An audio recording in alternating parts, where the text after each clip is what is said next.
Hey, we're up here at the Indian Motorcycles in Lafayette. Now, I know you guys are Indian motorcycles, but you also have the Triumphs, and you guys have the Victories, and you guys have everything, including the Slingshot. Now, I've seen quite a few of these. People are starting to see them now. They're getting a little more popular.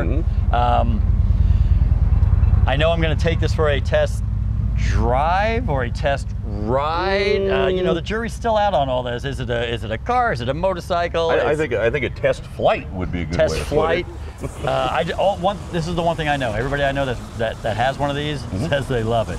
Can you tell me a little bit about this before I get in it? Well, it was something that's just popped. Polaris just started making these in 2015, and it took a little bit for the state of Indiana to figure out exactly what they wanted to do with them, because it's not really a car. No roof, no airbags, things of that, no doors, obviously. But it's not really a motorcycle either, because it's got 3 tires on it and side-by-side seats and a steering wheel. So they made its own special little category called an autocycle. It's titled and registered as a motorcycle here in the state of Indiana, but you don't need a motorcycle endorsement on your driver's license to drive one. If you can operate a 5-speed, you can drive a Slingshot. I'll be. And I talked a little bit off camera with some of your crew, and I compare it to a 1,700-pound go-kart. Yeah, well, that sounds fun. It's got 4 or 5 inches of ground clearance. You're only sitting about 11 inches off the road while you're driving it. 5-speed transmission. It's got a 2.4-liter overhead cam engine in it. Generates 173 horsepower for that 1,700 pounds. I'll let you do the math on that. Wow. And it's just a lot of fun to drive. It really is. They look like they'd be a lot of fun. They are. So now, if it's plated as a motorcycle, do I have to wear a seatbelt when I'm in this thing? Even though it's plated as a motorcycle, it is equipped with seatbelts, and you are required by state law to wear a seatbelt while you're driving this. Okay. Which motorcycles and seatbelts, that conversation's never been had, I think, in the same sentence until this came up. Right. Motorcycle helmet laws apply to this too. Now, we don't have a mandatory helmet law in the state of Indiana, obviously, but if you were to travel in this, and let's say you were to go to Michigan or Tennessee or something like that, you'd be required to wear a helmet in this because it's registered as a motorcycle. Wow. So you need to do your homework on it before you go traveling in it. Do your homework. Yeah. But I tell you what, if you guys don't mind, I would love to take it out for a spin. It's all yours. Okay. One click. Yep, it'll do its self-check real quick, and then once that's done, your clutch in, you just tap this button right here on the dashboard. Starts all by itself. Release the parking brake, standard 5-speed shift pattern, and you're on your way. Doesn't go very far to release, does it? All right. Well, right now my ass is on fire because these black vinyl seats or leather seats have been sitting in the sun. But other than that, all right, let's see if I can do this without killing it. And I elected to go without the helmet because here in the state of Indiana, we don't have to have a helmet law. Oh yeah, there we go. There we go. Smooth as silk.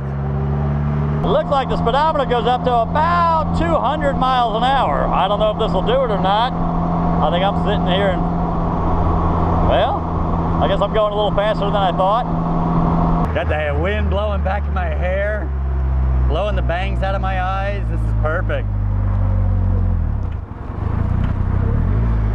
That's a weird feeling right there. When you turn,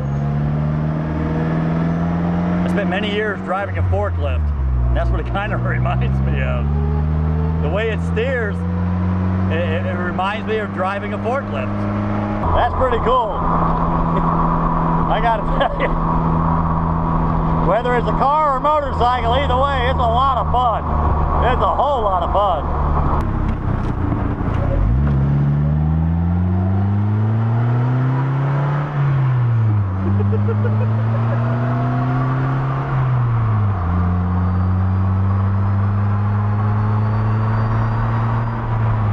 Well, Dave, I got to tell you, that was a really cool experience. It was, again, very, very different. I mean, obviously, it's not like riding a motorcycle.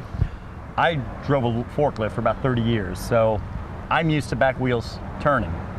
That's how it feels. I know the front wheels are turning when you turn the steering wheel, but I guess because of the one wheel in the back, it makes it feel like the back end's what's doing the turning.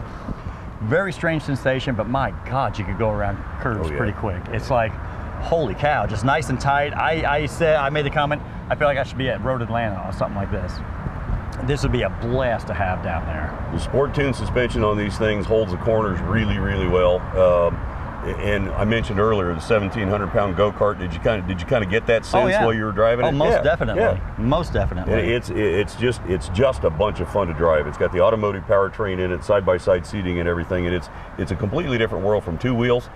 But at the same time, it still gives you the open air because no roof, no doors that we mentioned before, and it's just nothing but a bunch of fun. Yeah, no doubt.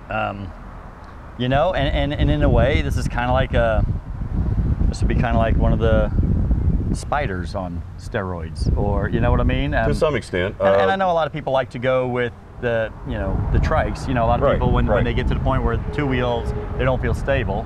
And this is another option. If you look at, for whatever reason, there may come a time in a person's life that you just don't feel comfortable on two wheels anymore. For whatever reason it may be, so you start shopping for trikes, or perhaps the Spider that you mentioned or anything like that. This is kind of another alternative to the trike, because if you walk into a store someplace and you decide you want to shop trikes, you could be looking at $40,000, $42,000, $44,000 by the time it's all said and done. Yeah. Sometimes even higher than that, depending on what other kind of options you want to put on them. You could roll out of here on a Slingshot for top of the line Slingshot for about $30,000. Really? Yeah. Yeah, it's that significant of a difference between the Slingshot and a trike in and of itself. And from where I sit, this is a lot more fun than a trike. Right. Yeah, I mean, this is a lot of fun. Generally speaking, and we talked about this earlier too, if you can drive a 5-speed, you can drive a Slingshot. If you get on a trike for the first time, it takes a little bit of acclimation to just get used to having to steer around corners instead of leaning into a corner.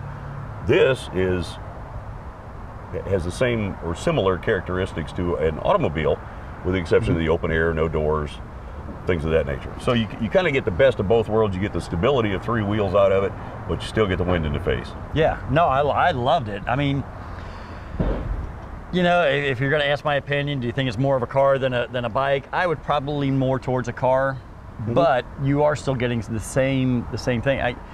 All I kept wanting to do, I kept wanting to look at my camera guy and just say, Bond. James Bond, because that's what you feel like. When I was driving this, I kept feeling like James Bond. I feel like, you know, I wanted to hear the music. Da, da, da, da, da. It was really, really cool. I've always said, you know, it kind of looked like the Batmobile, but I felt more like James Bond than Batman when I was driving this thing. That was a lot of fun.